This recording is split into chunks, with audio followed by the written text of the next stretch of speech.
I've chased most with long wings up to this point is ducks. So you got ducks on a small pond. Falcon flies up, several hundred feet, up to a couple thousand feet above the pond. You flush the ducks. Falcon comes down and either hits the duck hard enough to knock it out of the air. Sometimes they can even kill them dead before they hit the ground, or they can grab them and hold on to them and drag them to the ground.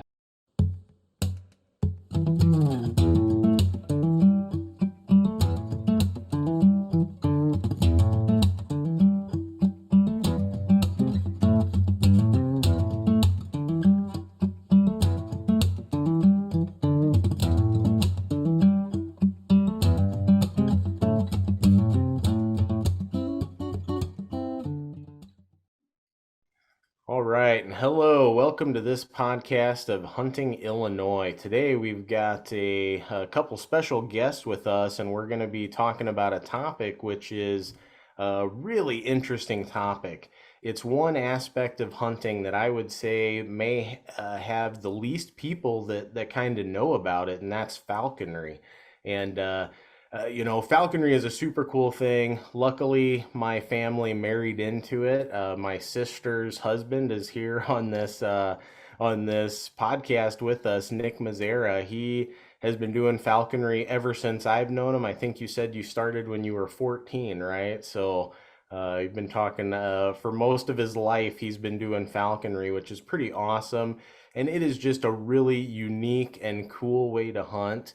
And first off, going out in the wild and getting to see a bird of prey hunt and take down a critter is awesome. But then when you take that a step further and you have a handler who has a connection with that bird and all of that, it's just something truly special. So we're going to be talking about falconry today. I've got my brother-in-law, my good friend, my hunting partner. We just shot a bunch of ducks earlier this year, Nick Mazzara. He lives in Nebraska. He's from Missouri, so spent most of his life flying birds in Missouri, but he's been here in Nebraska for a little while now.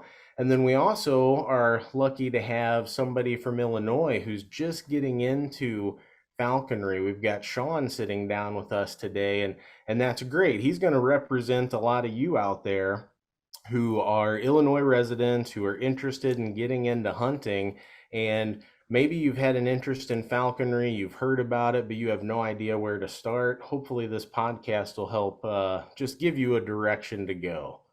So with that, I would like to go ahead and introduce Nick. And Nick, just tell us a little bit about how you got into falconry, how long you've been doing it, and kind of what it means to you. Obviously, you hunt and fish and do everything outdoors, but falconry is something special for you, right?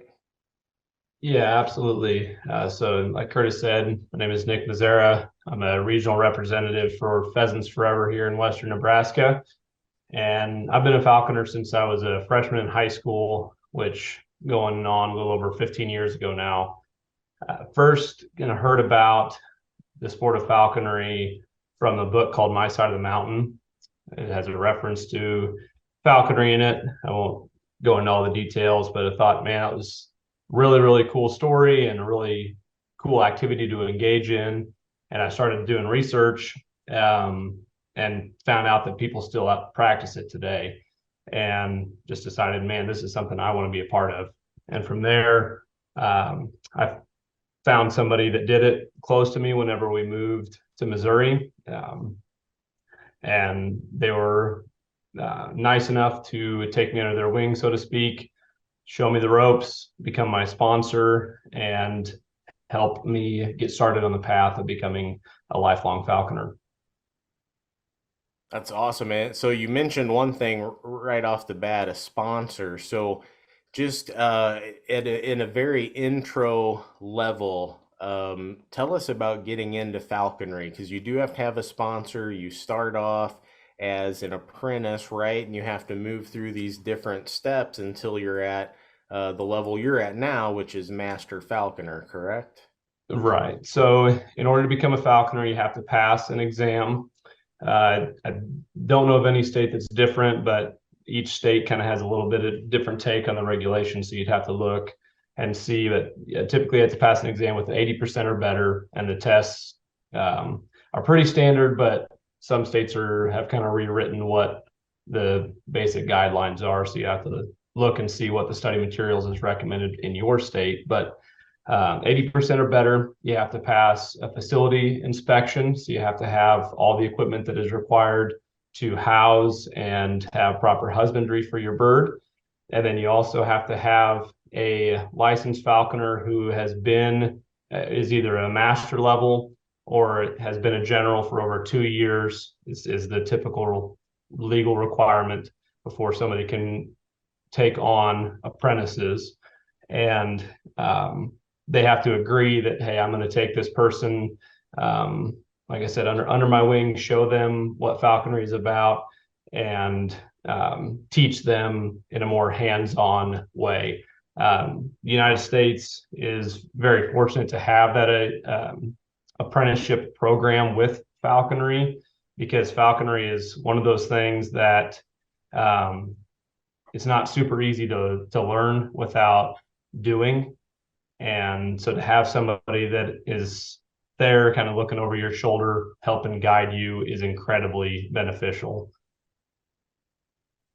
Yeah, I bet with everything, but especially with falconry, where everything is pretty much foreign from I mean, even from the supplies you have to get for your bird, right? I don't know the terminology, but you've got all these fancy hoods of different sizes, for different size birds, and they got a special name, right? Like, how do you even know where to go to find that stuff, if you don't have that person on the inside, I guess, showing you what's what. Right. And there is like an entire language that goes along with falconry. It's a very old sport. And so you have all these terms for things that are, not intuitive names.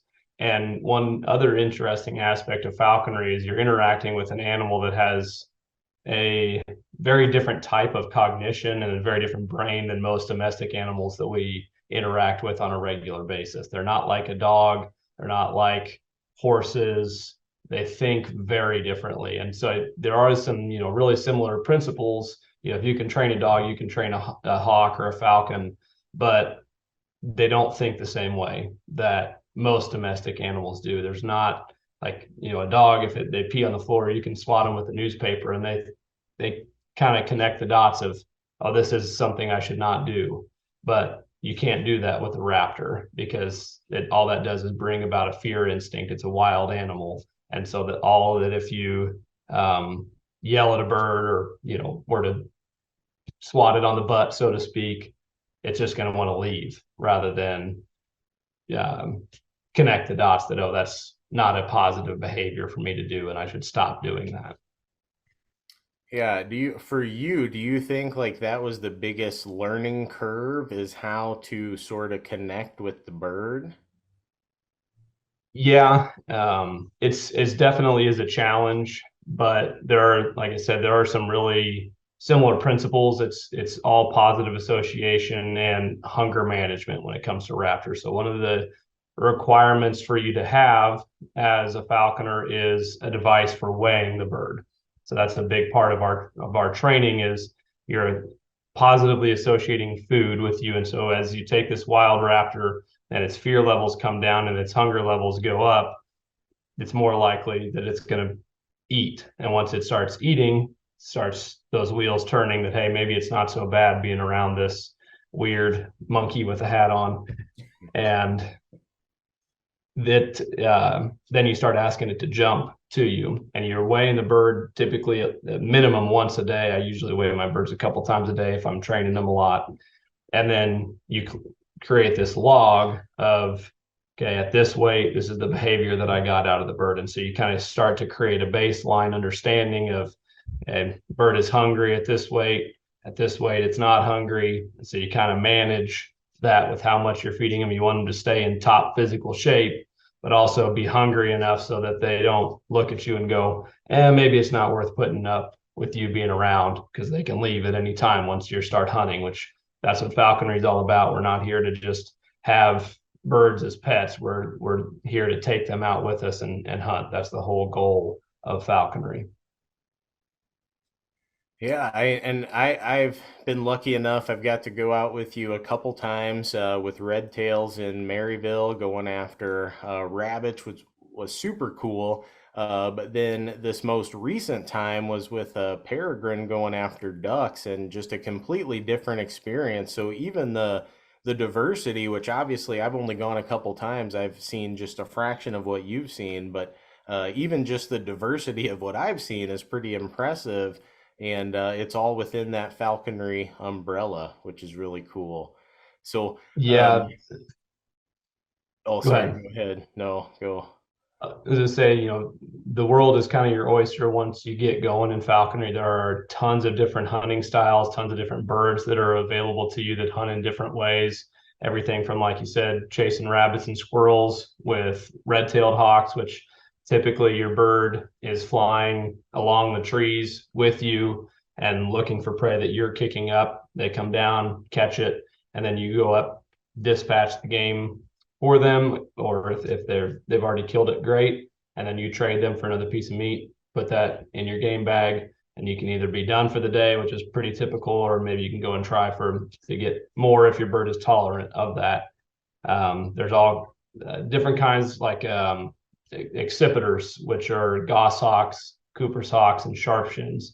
They typically hunt off the fist. So you're carrying that bird around with you on your glove until you see game. Goshawks are the most common bird from that category that are flown, and they can catch anything from rabbits, jackrabbits to squirrels and ducks. They catch a little bit of everything, and you flush the game. They take off in the fist. They grab it. You go trade them off just the same way as you would with a red tail. Um, to, like you said, flying big falcons, which we call long wings. And there's a bunch of different species that are available to you. The most common one that is flown here in the United States is the peregrine. Big success story of conservation. We've brought them back from the brink, and they are now available to us in limited quantities as falconers from wild trap. And with a falcon or a long wing, you are typically flying what we call marked quarry. That could be driving around until you see ducks on a small piece of water. It could be you got a dog on point, and you hope that there's pheasants or prairie chickens there. You kind of have an idea that there's game in a spot, and in a spot that's conducive for you to fly. You take the hood off the falcon, they fly up above you, and you wait to flush the game until they're in position. Say, like I said, what I've chased most with long wings up to this point is ducks. So you got ducks on a small pond, falcon flies up, several hundred feet, up to a couple thousand feet above the pond. You flush the ducks, falcon comes down, either hits the duck hard enough to knock it out of the air. Sometimes they can even kill them dead before they hit the ground, or they can grab them and hold on to them and drag them to the ground and then kill them there on the ground. And then you do the same thing, trade them for something else. Usually you let them eat a fair bit on whatever they've killed, but kind of depends on if, like I said, if you're going for multiples that day or not. But yeah, there's and that's just kind of scratching the surface. There are all kinds of different ways to hunt too with raptors, but it's kind of the big three that they get utilized at following along through the trees, flying off the fist, or waiting on with a big falcon.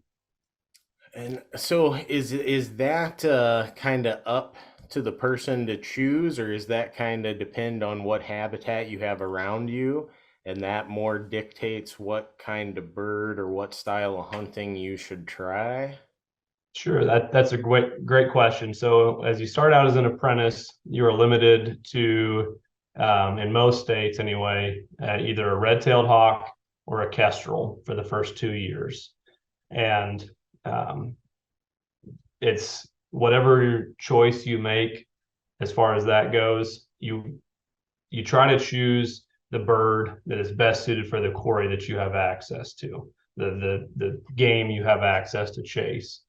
Oh, if you've got a lot of rabbits and squirrels around, red tail is a great choice. And just because that's a bird that you start out with as an apprentice doesn't mean you can't fly that bird or that species of bird in perpetuity. So I flew red tails for over 10 years because that's what I had a lot of game for, was rabbits and squirrels. And I had a lot of fun doing it. When I moved to Southwest Missouri, I had access to a lot of ponds that had ducks on them throughout the winter and spring. So it made sense for me to take a step into something new and try a falcon. But yeah, typically you want to fly something that, one, you're going to enjoy. And so, that you may not know that until you try it, but you wouldn't want to fly a big falcon if you lived in downtown Chicago. Might be hard for you to find game around. Not to say that you couldn't, but it would likely be really hard for you Yeah, I to bet find those stuff to those fly city that game lakes out. are full of ducks. You know they are. Yeah, and it's you got to put the bird safety first, though, and so not every pond is created equal when it comes to flying. But that's not to say that, I mean, I have no idea. There may be some great spots for you to fly long wings there. Um, but yeah, you try to fly birds that you have game for. And, if there are plenty of people that live in urban areas that fly small falcons like kestrels or merlins on starlings in urban areas. That's a great way to adapt to your environment. There are plenty of raptors that are making their living there. I've caught plenty of rabbits in Kansas City and St. Louis and in some of those areas that have like industrial parks and places where there's big lots that are overgrown. Man, some of the best rabbit numbers in the country are in spots like that. So you got to just find what you got stuff to fly at. That's cool. Now, I want to bring Sean into the conversation a little bit. I've just been sitting here as kind of an outsider to this whole, falconry world, for lack of a better term. And I want to kind of get your take on things, Sean, because I know obviously you took the initiative to reach out to us and try to find some information. So what kind of really sparked that interest and motivation to go down this pathway for you? Um, well, this is far afield from what I do on a daily basis, and I'm a researcher. I study human behavior. I thought, after reading a bit more about this and my understanding of psychology and behaviorism and operant conditioning and stuff, I thought that would kind of go hand in hand, and I thought I'd be decent at it. But I've had a long, interest in this. I think since I was a kid, I think I saw it was going to the Philadelphia Zoo, I believe, and my friend got picked to, I think is it called manning, when you put the glove on and they teach you with the little tidbits to come to the glove. And I was so jealous that he was picked and I wasn't, and it was a beautiful, not a bald eagle, golden eagle maybe. And since then I've sort of had a promise to myself that I was going to do this one day. And with the pandemic, I had a lot of time to read and just kind of pick up on things. But yeah, I think most of my friends and family think I'm crazy for going down this hole. But yeah, I've just always wanted to do it, and I've been fascinated by hawks. And ever since moving to Illinois, they seem to always be in the sky. Yeah. Everywhere I turn. So in fact, my wife and I were taking a walk the other day, and I swore I saw a peregrine, but I'm not sure if they're in our area. They are. There's actually some that nest on campus here. So if you feel confident in it, you may have seen them. We've seen them a few times around here on campus. Yeah. Yeah. So I wonder if I could ask a question to Nick. Absolutely. Yeah. So something I've been wondering about, I have several from things that you brought up. So you talked about the hood. And I know that there's some falconers that don't use the hood. And is that meant to just reduce stimulation when you're traveling to the hunting ground? Kind of to each their own with that. That is one of the primary uses of a hood. Yeah, is to reduce stimulation. When it's dark outside, the raptors that we handle most frequently for falconry, they become prey to things like great horned owls, raccoons, and any number of predators. And so their natural instinct when it's dark is to sit calm and still. That's their best defense because they don't have the same level of night vision as some of those other predators. And so you take advantage of that by basically sealing their eyes so they can't see anything, and that calms them down typically. That is one of the ways that you can ease them into the manning process, which manning is just the process of taking a wild raptor and reducing that level of fear and getting them used to being around you, your dogs, your family, vehicles, all the stuff that goes along with being a quote unquote captive bird.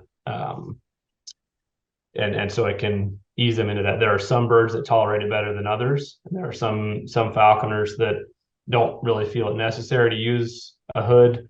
I'd say the majority of falconers do, and it is a really handy tool to get in and out of the field. An example would be you go out on a hunt, your bird is fed at the end, and so they're no longer in a state that you want them to be free, because once they're full of food, that tether to you is really, really reduced. And so you want to have them, attached to you in some way. And say if you've got a long walk back to the car, especially if you're going to be accidentally kicking up game, the last thing you want is that bird seeing it and then being tethered where it can't go after it. So and being stressed out, doing what's called baiting, which is when the bird is tethered and they try and fly. That can be a stressful experience for the bird. And so one of the best things to do is birds fed up, you're ready to walk back to the car, put the hood on them, and then you get them home to their enclosure or however you're keeping them, and then you can unhood them, put them on their perch, and then they're calm for the night and ready to go the next day. Does that answer your question? Yeah. So is it to the bird then, or is it to the person, the falconer, their preference? Is there's some birds that just kind of they don't get so startled when you get them in the car, or you can get them back to your car or whatever, transport them without having them have a hood on them. Do you learn that with the bird, or do you start with a hood on all your birds and then maybe see how far you can get without it, or how do you determine that? So, like I said, the majority of falconers utilize a hood with most birds. It's a rare case that you would have, and like all birds are individuals, and so there are certainly times when I've had birds that really resent being hooded, but most are pretty tolerant of it. It's kind of a conditioning thing. You get them used to it. At first, they're not going to like it, but over time, you do some positive association training. You can put tidbits in the hood. When I've got some right here that you can take the hood, and these are called the braces here.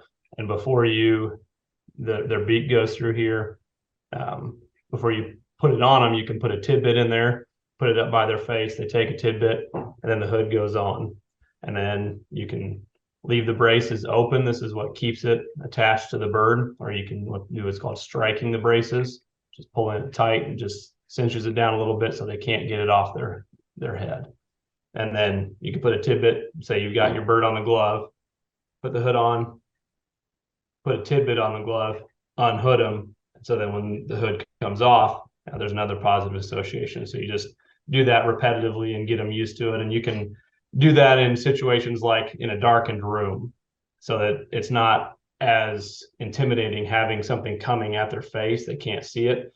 They still get the sensation of it going over their head, but they don't have that visual stimulation of something coming at them that can be stressful to them. So there's all kinds of ways that you can get them used to being hooded. But like I said, there are some falconers that don't do it, but it's not real common. Most utilize a hood just because it is a really useful tool a lot of the time to reduce stress on your bird. one of the things that I was reading is that the two birds that are the birds of passage, if you will, the red tail's supposed to be more resilient than the kestrel, and maybe that bird has been chosen because it's very prevalent and maybe withstands the mistakes of the apprentice that doesn't really know what they're doing. But I wondered, how much, I don't know, how involved is the sponsor in helping the apprentice acquire their first bird? And, in those early stages, do you need to have a sponsor that's, within driving distance and able to run over, just in case there's an issue, or you're having difficulty with your bird? I don't know. Sure, that's a really good question. So the involvement level of a sponsor is highly variable. There's not much as far as legal guidelines for the individual that's taking on a sponsorship. I will say proximity of a sponsor is very important. Having somebody that can be there if you have an emergency, that can be around, help you trap your bird, go out with you, watch you train, because they've been there, they've done that, and they can really cut that learning curve if they're able to be there for you. And that's harder to do. It's not impossible to do, but it's harder to do over the phone if somebody lives 3-4 hours away. But if you've got somebody that doesn't have the time or the inclination to really tutor you that's close, but there's somebody that maybe is a little bit further away that does have that inclination and really wants to see somebody develop and take on that responsibility and take it seriously, you kind of have to gauge that as an individual. And that's one of the big things that I always recommend to people that are getting involved in the sport is get out with multiple people early and often. As much experience as you can before you jump both feet first into it, so you can kind of get to know a handful of people before you approach somebody about a sponsorship, the better off you're going to be, because you'll get a feel for them as individuals and how involved they're going to be. There are some people that just sign the piece of paper and say good luck, call me if you need me in an emergency. And there are other people that are very, very involved throughout the entire process. I kind of try to for the people that I've sponsored, find a happy medium. Let them enjoy the sport to the way that they see fit, but also have guidance and oversee what they're doing in large part, because you can you're going to screw things up. It's just, but if I can help cut that learning curve and bring some of my experience to the table and help that person by being involved and being there, I'm going to do that.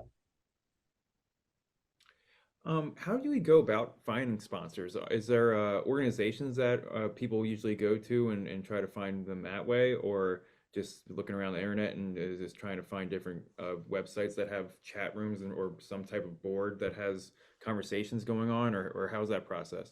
Sure. So there is a national falconry association called NAFA, North American Falconers Association. I'd say the majority of falconers in the United States are members of that. And so you can look and see, check their registry and people that are located close to you to get involved. Most states have a falconry club that you can reach out to there. When I got started in Missouri, I reached out to the state of Missouri and they gave me a list of all the licensed falconers. So you could look them up and see who was close to you and then reach out to them. And that's how I did it. I just got the list of falconers, started making phone calls and just asked, hey, can I come out and see what you're doing, and introduce myself, and then got started that way.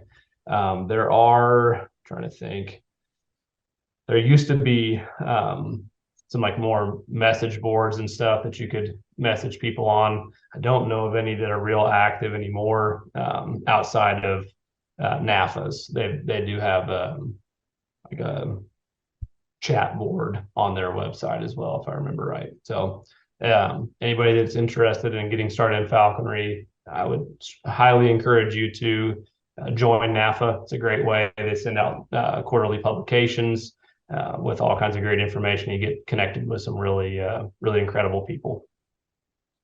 And this is just kind of out of curiosity, and you may not even be able to answer this question, Nick, but obviously across the country, we've seen a pretty rapid and systemic decline in the number of hunters. Are we seeing that same trend with falconers, or is that kind of such a small niche that it's remained relatively stable in terms of participation?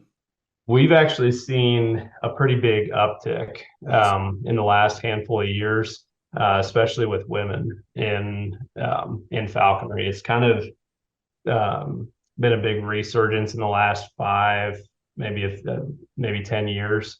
Not a huge.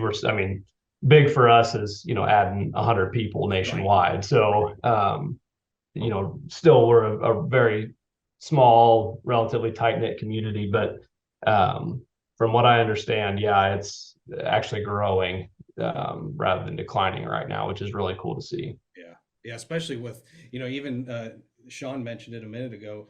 When I grew up here in the Midwest, it was a big deal to see a hawk. When you saw a hawk, you told your family, and now you see 15 on your drive from Chicago to Champaign every day. I mean, it's just it's cool. So because the old timers just shot them. Yeah. If they said, "Oh, there's a hawk," somebody was grabbing a rifle out of the back of their truck. Yeah. So, now it's much better. You can between that and DDT, our populations are much healthier now than they were, even just 50 years ago. So. Yeah, same with the eagles as well. I mean, anytime you get close to the river, the Mississippi River, that is, I mean, they're all over the place at this point now. It's awesome to see them. Yeah. Yeah, and so just to go, one step further, you kind of mentioned it a little bit, but the birds, once you have a bird, it's living with you 24/7. So you had a whole room in your house that was devoted. I assume when you sold your house, you took pictures like, this is your bird's room.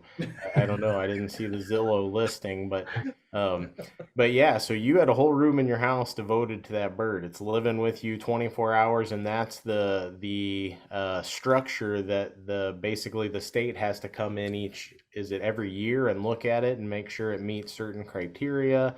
That'll of course depend state by state, but so when we're talking about go with somebody before you jump in, that's because there's a big step between not being in and being in, because you may have to build an entire room in your house. Yeah, so there's definitely a barrier to entry when it comes to that. We are very privileged in the United States. Most countries that practice falconry don't get to trap raptors from the wild. And we take that responsibility very seriously as falconers. And so one of the things that is a part of that is the husbandry that goes along with taking care of a wild animal. And so you have to have the right facilities. And that can look very different for different species of birds, what they require, and what you have available to you. There are some falconers. There's a guy that is a good friend of a friend that took an old basketball court and converted that, huge arena basically that he had for his birds to fly around in. That is not required, but like having a dedicated space for the bird, for it to be safe, whether that be tethered to a perch, like you said, I had a sunroom on the back of our house and I had a shelf perch for my peregrine, and so we didn't use the room for anything else, and we let the dogs in and out. We go right past the bird. Great manning experience for the bird, having people coming and going all the time. And in the summer, whenever I molted her out, I kept her in what's called a weathering area. Again, that can look very different depending on your setup. But mine was a 10 by 10 chain link with 6-foot tall panels, and the bird was tethered to a block in a center, because during the summer they're molting and growing new feathers. So they shed their old ones, grow in new ones, and we don't fly them typically in the summer. And so you don't handle them in the summer either. You just typically just feed them through a chute, kind of stay hands off so that their stress levels are kept down as they become more wild over the summer when you don't handle them. And it had a roof on it and everything to exclude predators, and I had it screened in as well to keep mosquitoes and stuff out, because West Nile virus is the real concern in the part of the world that I was living in. But a lot of falconers will have what's called a mew, which is a dedicated, a lot of times it'll be a shed or an outbuilding that, if you look in the Illinois regulations, it kind of lays out what is required of it. It's to keep the bird sheltered from inclement weather. You want it to have some level of exposure to light if you can, because they're operate a lot off a photo period, and they need vitamin D just like we do. And so, like for the windows, you don't want to have just glass windows and have the bird untethered just where it can fly around. Birds don't understand what glass is, and so they can fly into glass and hurt themselves. So when I had a mew, whenever I was in Northwest Missouri, is I don't remember exactly how big it was, but concrete pad, metal siding shed, and for the windows, just bars that are spaced so that the bird couldn't get out, couldn't hurt itself, but could still fly around in the enclosure. I think the Illinois regulations give you the option to keep a bird inside, like I described with the sunroom. You can do that. You just have to have a perch that's safe for the bird to be on without damaging its feathers or hurting itself. So there's all kinds of different ways, and that is a discussion between you and your sponsor prior to building that I would recommend, because that person being able to talk with you one-on-one and guide you through that of what's going to work best for you, so you don't spend a bunch of money investing in one thing that's not going to work for what you're trying to accomplish, is very individualistic. There are some basic guidelines, and there are some companies that make pre-made facilities, which if you can afford it, they're really awesome. But it's kind of for most people, it's a DIY project of one capacity or another. Now, when you're, keeping these birds, on average, how long are you keeping an individual bird? Is this something you're working, with the same bird year over year, or are you doing, do you have a set rotation, or is it just kind of, whatever your feel is? Yeah, so some guys really like keeping birds year after year. I flew the peregrine, I flew for a couple seasons. Another falconer in Kansas is flying her this year, and I will likely end up getting her back next season as long as everything goes to plan. But as when I was flying red tails consistently, I really like trapping birds. It's like one of the most fun parts of the experience. And so I'd fly them for a season, cut them loose, and that way I was free during the summer to not have to worry about having enough food in the freezer to keep the bird fed and go out there and feed them every day. And which can be a chore just like anything else. And I liked starting fresh with a bird every year. But I did molt out a few red tails that were really good. And so it's just kind of your call. Like, do you want to take on the responsibility of molding out a bird, and everything that goes into that, or do you want to take the summer off? I most of the time choose to do that, just because it's such a time commitment throughout the hunting season. By the time March rolls around, whenever you're done hunting, you're usually done. I need a little bit of a breather, and I don't want to see birds for a little while. No more responsibility for the summer, and then we'll start over again in fall. But That's kind of what I was getting to, because we were chatting with Sean before. I think he sent us an email with a few questions, and one of them was, do these guys ever take a vacation? Because like you said, it's a big chore, it's a big time commitment. So that's interesting that you can just release that bird at the end of the season when you're done with it, and go out for another one the next year. Yeah, as long as it's a Responsibility. wild trapped Yeah. bird, it's your responsibility to make sure that when you do release them, they're in good physical Right. condition. Mhm. Coming out of the molt, their muscles are not super strong because they've been on a perch, and so that's part of the whatever you're getting them going the next season. If you did molt a bird out, is getting their muscle built back up and get them in really good shape.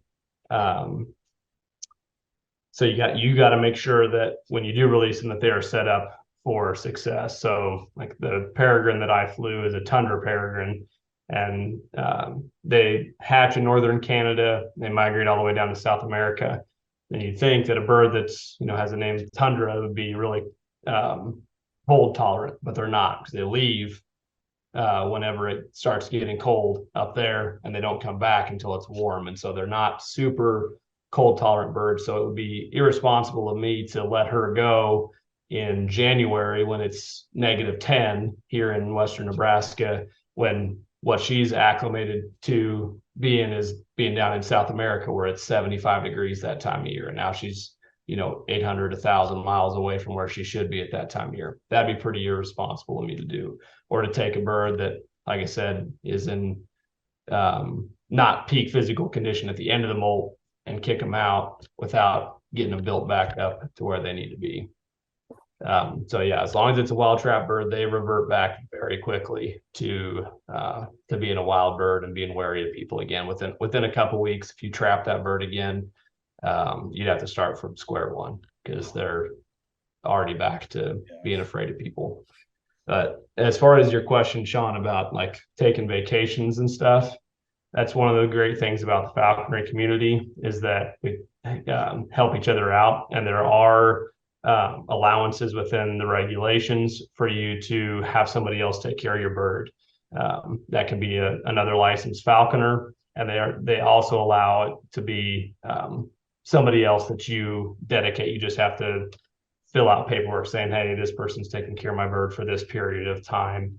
And that just has to be on file for you to go and do that. It's really not that big of a deal. I don't even think you have to turn it in most of the time. It's just you have to have it if a warden were to ask you.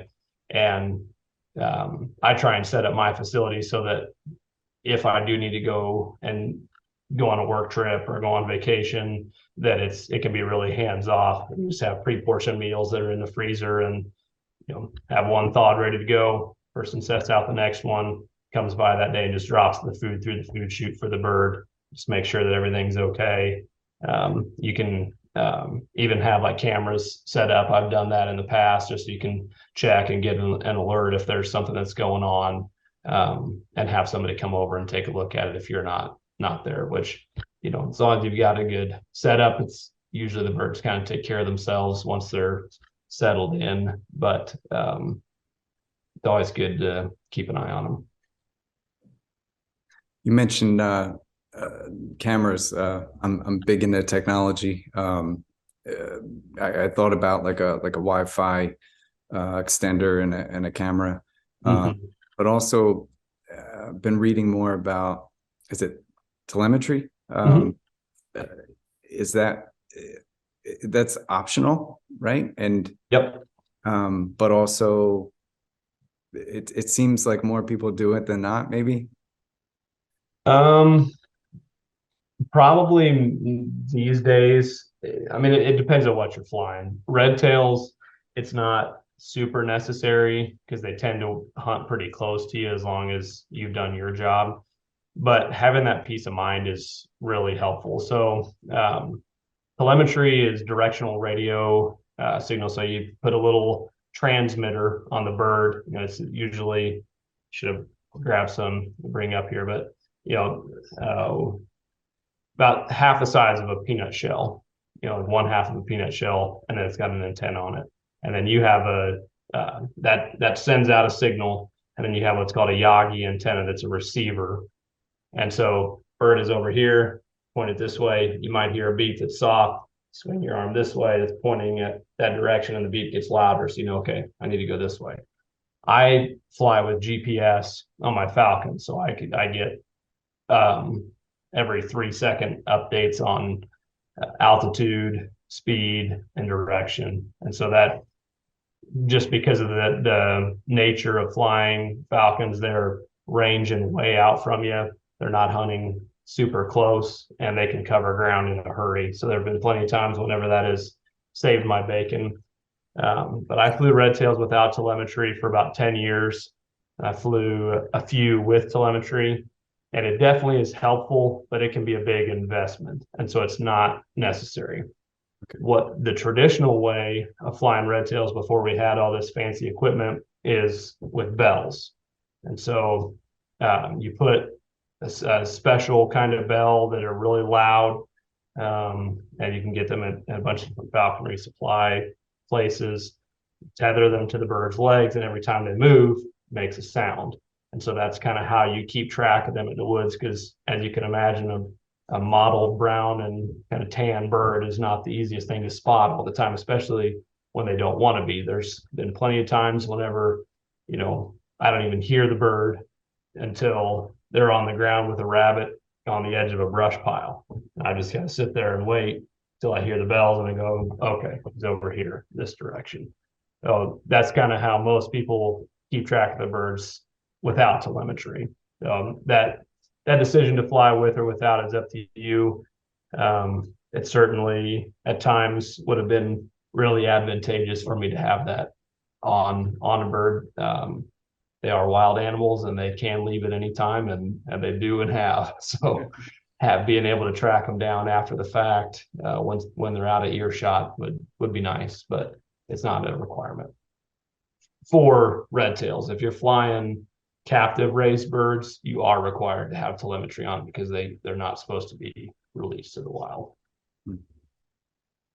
And talking about going back to the capture process, which you said is fun, I've got to be a part of that too with you a little bit, and then also in research jobs that I've done.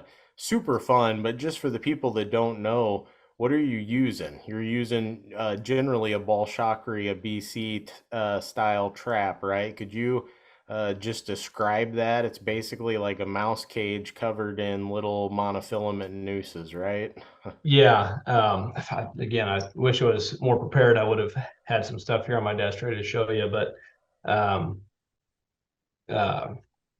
disclaimer here: if you are caught trapping raptors without a falconry or banding permit, is a federal offense. So I will share this information, but just as a caveat, like, do not try this at home unless you are a licensed falconer. So the two main ways that I have utilized to trap are, what's called a BC, a falconry.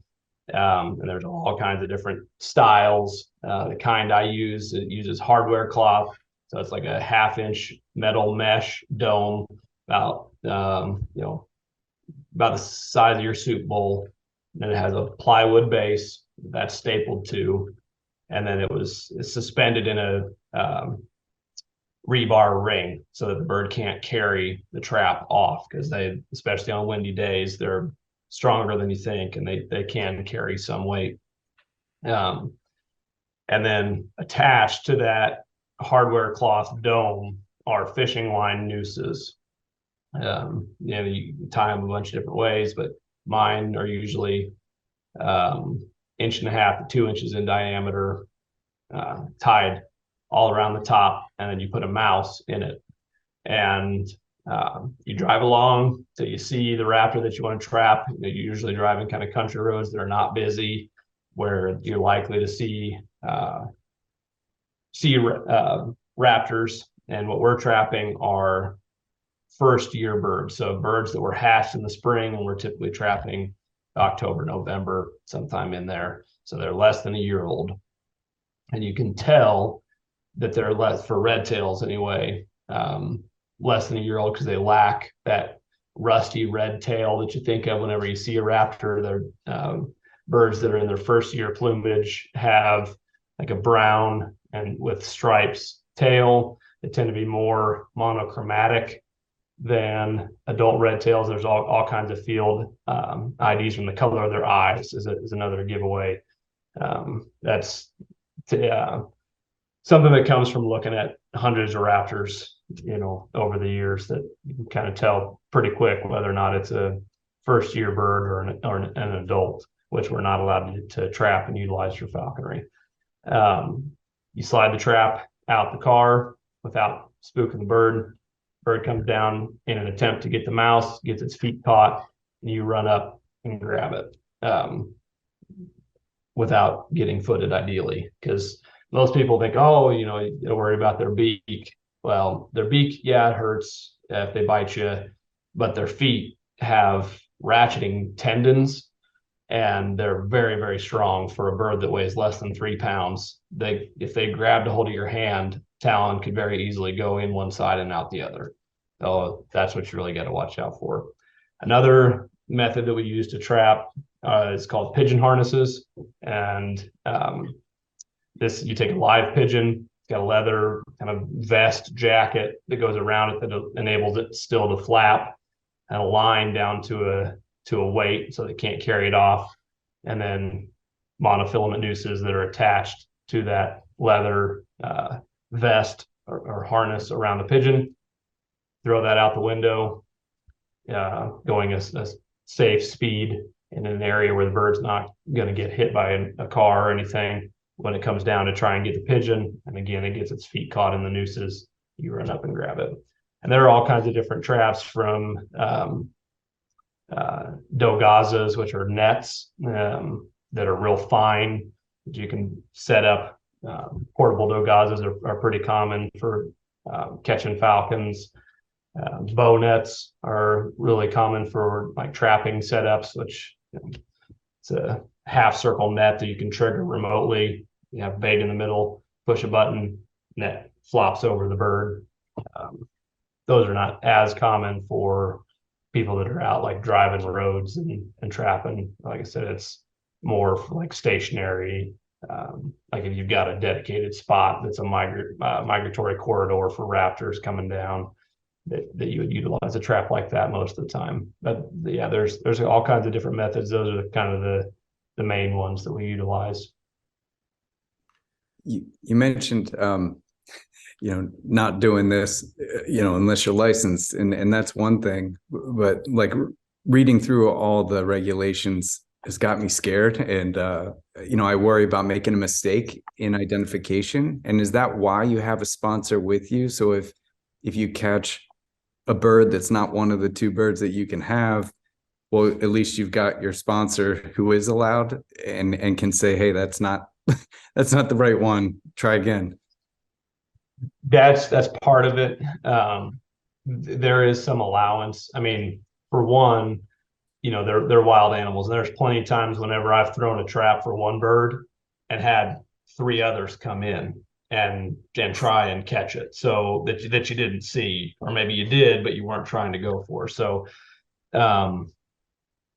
it's absolutely okay. Like if you have one that you throw thinking it's a passage or immature bird, and it's an adult, and you get it in the hand and you realize, oh man, this is not what I thought it was, you just turn it loose.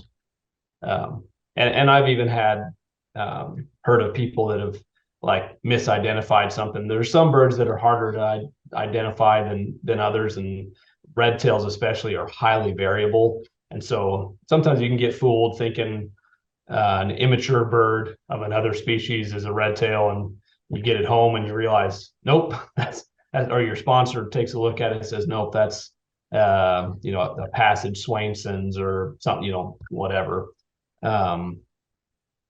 And so you need to take the equipment off of it and let it go.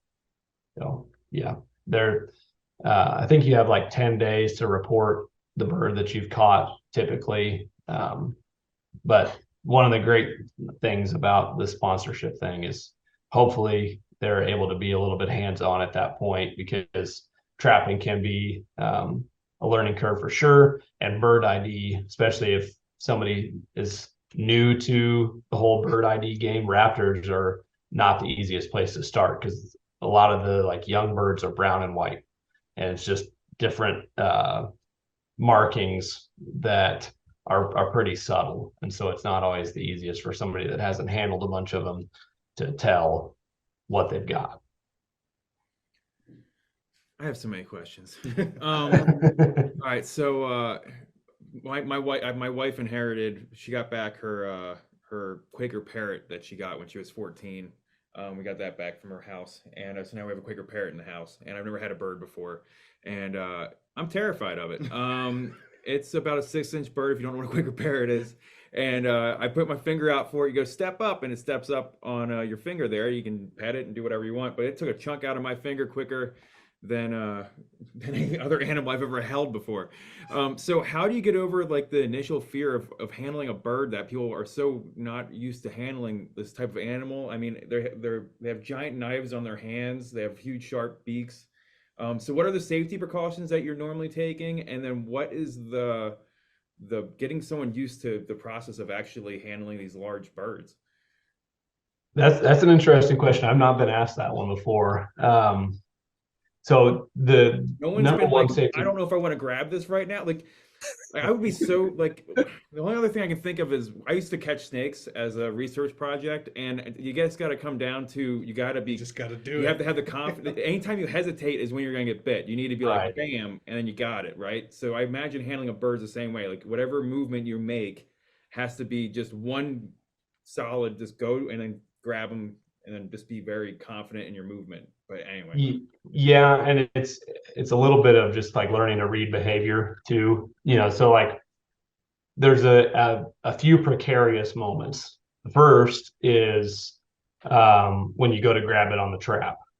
So the way I do it is, I've got two hands. They've usually only got one foot that's caught.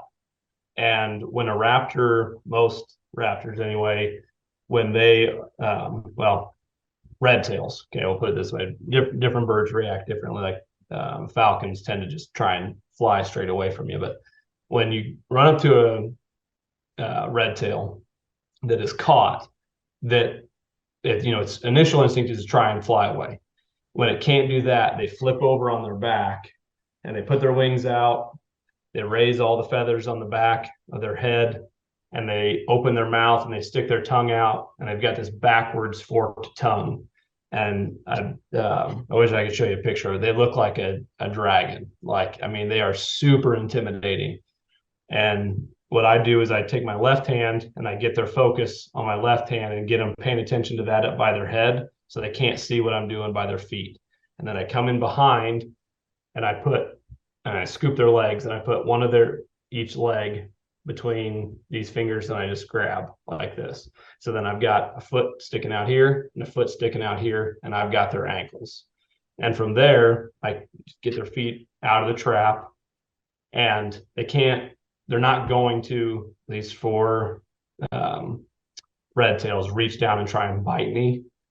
They're going to be looking up at my face and distracted that way. And I've got a hold of their feet in a way that they can't hurt me unless I took my arm and put their feet right on it, so I'm safe. And then I slip a hood on them, and then they can't see what's going on. And I've got PVC tubes that are the right size, cut to length with ventilation, and slide them in a tube, and either put a band on them if I'm out with a buddy that's got a banding permit, or take it home and put equipment on it if it's a bird that I'm going to keep. So it's like dealing with a toddler is what you're saying. Yeah, similar. As far as the precautions, once you've got equipment on it, so you put anklets around their tarsus, which is basically their ankle, the part from their foot to their it's actually their heel, but it looks like their knee because their feet are kind of weird.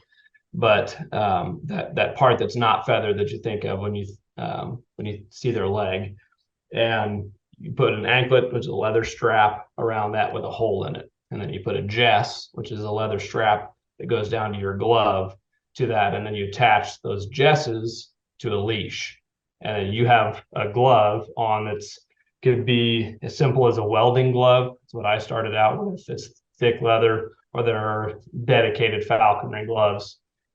If you want something that's more specific to what you're doing, that protects your hand. And then you put the bird on there and you hold onto their jesses through your fingers so they can't go anywhere. And as long as you've got a hold of those jesses, those leather straps that are attached to their ankles, and their feet are stay where your hand is protected, you're okay. And they're typically more afraid of you than you are of them. And so, you'll have some birds that initially will be a little bit aggressive to you, but most of the time when you reach out to touch them, they're just going to do what's called bait, which is try and fly away from you while they're tethered. As that fear level comes down, though, you can have certain birds that are absolutely more aggressive towards people. Prairie falcons are really notorious for being aggressive, and they like to bite. And falcons are actually more closely related to parrots than they are to hawks, and they can bite really freaking hard. And prairie falcons bite and hold on, so they're one that you got to watch a little bit. But most of the time what you're watching for is their feet, and they kind of give cues as to what they're going to do. And they're really fast, and so you don't want to be screwing around on their feet, especially when they're eating. Be a time whenever they're really likely to reach out and try and foot you.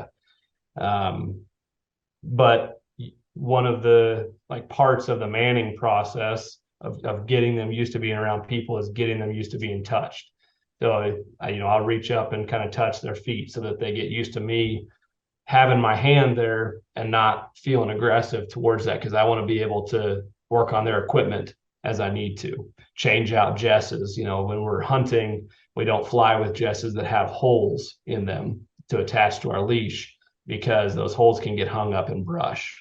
And the last thing you want is a hawk that's tangled up in a tree 45 foot up that you can't get to.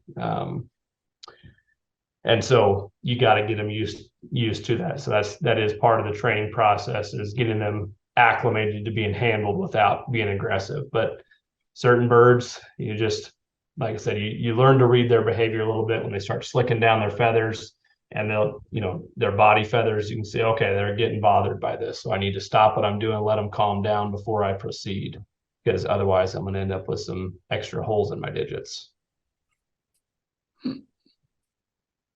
Yeah, well, we're starting to get a little bit low on time, but it's been super interesting just hearing all the insider, whether it's the terminology or just all the things that go into, the parts of falconry that are like the iceberg, right? Everybody just thinks of the fun part where you go out and your bird hits an animal and it's, high fives, but it's all the back work, from the trapping to the preparing a room to the developing a relationship with a sponsor, and all that stuff is just hopefully one thing it'll do is it'll give people confidence who are getting into other aspects of hunting. Like, I guess it's not really that big of a learning curve as I thought. Deer's not that hard.